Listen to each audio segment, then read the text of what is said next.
Let's go to Candace in Boise. What's up, Candace? Hi, Dr. Delony. What are you doing? It's such a pleasure to speak to you today. I am such a fan. I'm so grateful. It's a pleasure to speak with you. What's up? So, I've got a family situation that isn't all that new to me, but it's a little bit new. I am a grandmother of 6 kids. Okay. And I have a situation where one of my sons went through a pretty hard divorce last year. It was a shocker to him when his wife asked him for a divorce, and come to find out she had other interests in another man, and unfortunately has went down just a horrible path. And it's been really hard on my son watching this go on from the sidelines now. Yeah. But in this process, he thought that he would try online dating and did go out on some dates. And, well, I will call it fortunately, but him and did he have a baby? One of his acquaintances. Yes.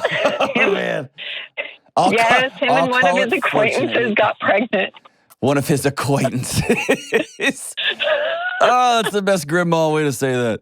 One of his acquaintances. I know. One of his old schoolmates. Yeah. Okay, so you're going to be a new grandma. Going to be a new grandma. Okay.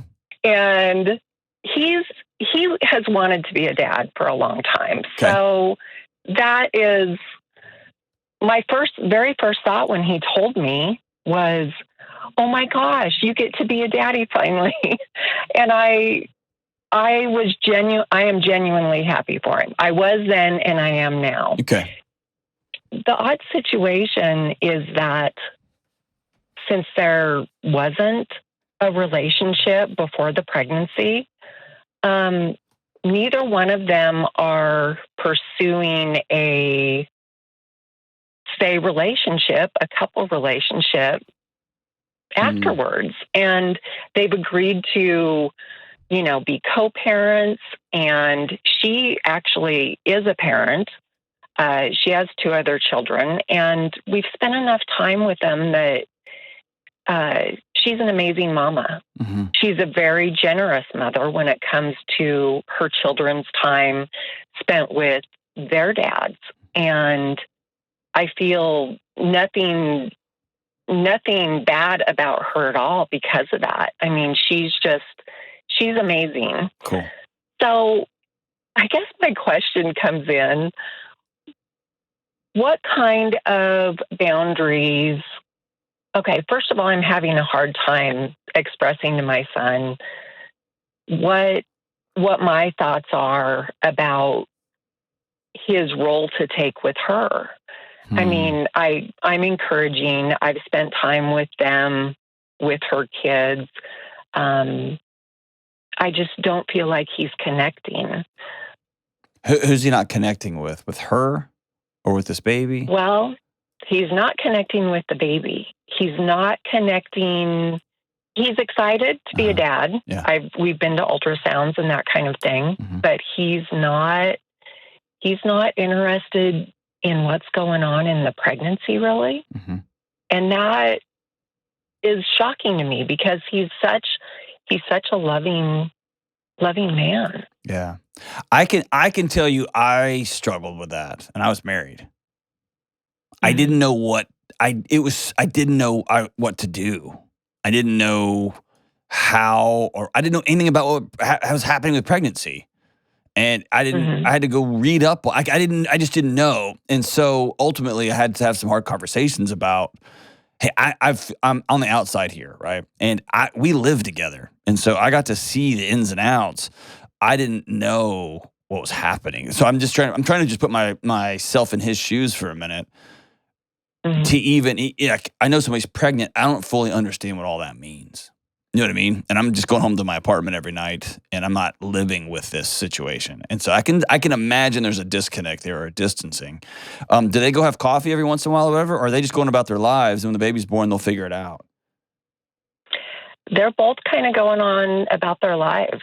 Okay. And he has expressed to me what you just expressed. Okay. That he doesn't get it. I mean, the most recent pregnancy in our family that he was around was his sister, like 10 years ago. So.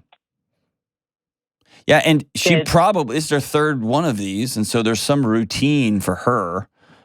This is just what happens when you get pregnant. And so I can imagine, like, whenever, if you remember back, the first time you get pregnant, it's all new for everybody. And everybody's talking about it and thinking about it and reading about it and getting opinions from friends.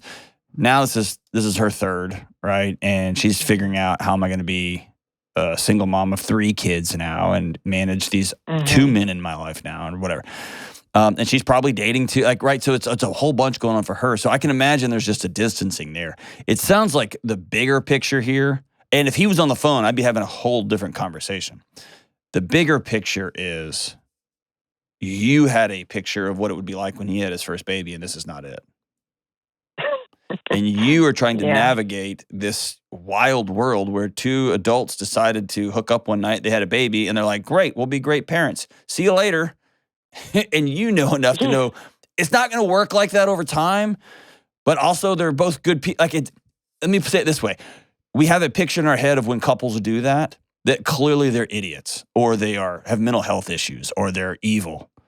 And you're dealing with 2 adults who are kind and rational and lovely people independently, and they are willing to work together in the middle of a situation they didn't plan but is here. It doesn't fit the narrative. Right? And so we start spinning our wheels, and then when we start spinning our wheels, we start trying to make other people do things so that we can feel less spinny. Does that make sense? Yeah. Oh, exactly. Exactly. And I can relate to that. Although, our other children have been married and divorced before, and I'm really close to those parents, and I think this one might just be a little bit different just because I wanted it for him for so long. I think you're right. I think you wanted it for him for a good reason. It sounds like he's a good guy. It sounds like he's going to be a good dad. You wanted it for so long, but you wanted it in a context where everybody's going to be safe. And this is going to be a lot of tightrope walking without a net, right? Because there's not a safety of a relationship that when things get messy, which they will, we can fall back on that together. We're just going to have to fall back on our good adult decision-making skills, which I don't know about you, but mine aren't always very great, right? Which is why the relationship is so important. Like my wife is such an important part of this process.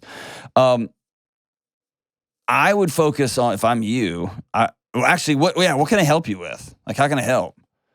Here I am starting answering questions you're not even asking. Well, I think you're right on track, and boundaries have been an issue for me before. And especially with this son, I'm really struggling to not jump in there and say, how can I help you, for example, get the bedroom set up? How can I help you get ready for this baby? I'm really leery about even attempting that. And no, listen, I'm just thinking back. I just remember thinking, this baby's going to weigh like 9 pounds. They're going to be 24 inches long. We don't need a room for it. And like to say, I might as well have been like, hey, you just want to move to Mars? It was like, my wife was like, oh gosh, I'm married to a serial killer. I was like, dude, we can just like put it right here. And like what are we doing? Right. But here's the thing. I didn't know. And if let's say my son is married, not married, he finds out he's going to be a dad. I would, and this is just the way I handle problems, I don't see problems, I handle challenges. I would say, cool, from here until the first year, through that baby's first year, you have to have breakfast with me once a week. I'll figure that out. And so I would challenge you to do that same thing with him. Okay. We're going to have breakfast. I want to hear what you're thinking, how this is all going. I want to, if you ever have questions for me, great. And if we just sit there, and I'm going to send you some questions for humans cards. I just want to get to know you better. I don't know you very well. I I think I know you, but I want you to ask me questions about my life. But no kid's gonna be like, hey Ma, so when the baby was crowning, right? You're not no son is gonna ask his mom that. But in some of those questions for humans, there's like, what was the scariest moment? And you might be able to say, when that baby was leaving my body, right? And he'll go, oh, gross. Yeah. And you go, I know it's gross. But, right, so they'll give you an invitation into a conversation that would be awkward otherwise to get into. Yeah. But I think that's where you can say, okay, let's paint me a picture of what your home's going to look like. Paint me a picture of what you think this will look like. Because those diapers, I had no idea that a kid went through 8 to 10 diapers a day. Right. I thought one, like, how many times you got to go to the bathroom, kid? Every second. I had no idea. And so when they were like, where are the diapers going to go? I'm thinking, I don't know, like put one by the Kleenex box. I didn't have any idea, right? I didn't realize you had to have like a back trucks up in the living room to store all the diapers. And that's just for like a week. And so I think just saying, hey, but here's the focus. Not on all of his deficiencies and where he's not thinking, you got to be thinking about this. Not that. I love you, and this is a scary time. Even though it's exciting for you, it's a scary time. You're going to have at least one person always in your corner, and that's your mom. I'll be here in your corner. And you have to have some weird conversations. Normally you have them with your wife. You don't have that luxury, so you get to have them with your mom, right? And just kind of jump into that a little bit and be really open with him about saying, if you don't want to talk to me, that's okay. And give him permission to walk away. And if he does, that's his choice, his as an adult, and it's going to be really sad for you. And you're going to have to deal with your grief, but you can't you can't make your son deal with your grief. Right. Is that fair? Yes. It's very fair. And I mean, I think you hit all the nails on the head. I mean, with boundaries being an issue at various times in my life, I think that being able to just focus on what is most important to him will help me not focus on what exactly my perception was as to what his life was going to look like. Have you asked him, hey, what do you need right now? Oh, yeah. Yeah, especially since the divorce, because it's been really rough on him. Yeah. And sometimes he has said, I just need you to sit with me. Oh, it's so good. Yeah, that's so good. And when moms sit with their sons, it's just, I still like it when my mom will just sit with me. And I'm an old man. I still love it. And she can also quietly ask me, hey, are you going to keep driving that car? Because I think you're going to die in it, right? That's different than, you don't love your kids, you're not keeping them safe because you're driving this old junky truck. That's a totally different conversation. So I think in the moments when you're just being with them and you're just sitting with them and you can say, where's the bassinet going to go? Or just for me, because I'm a boundary-free mom, could I make a list of all the things that I think I remember that you're going to need? And we can start collecting them now, whether that's like a storage unit for all the diapers you're going to need, or a bassinet, or a car seat. I'll go to a parenting class with you. I'll teach you how to change a diaper on a doll, right? I had somebody help me do that. That wasn't awkward at all. Not awkward at all. Helping Delony learn how to change a diaper. All those things, right? And at the end of the day, the picture's different. And so it's up to you to adjust your picture because this is his life. And also you love him and you know what's coming. He thinks that he's just going to have a baby inserted into his current life. And you know when that baby comes, everything is different. Everything is different. And you know that. And it's hard to catch your breath because you just see what's coming. He's about to get hit in the mouth, and you know it. And he's telling you, "Mom, I'm cool. I'm cool." And you know you're not cool. So I'm just gonna hug you, and I'm gonna sit with you. And when I'm sad, I'm gonna talk to my husband. I'm gonna talk to my counselor. I'm gonna talk to my friends. And my son's not gonna carry my sadness. That's not his job. He's gonna have enough trying to figure out how to be a co-parent.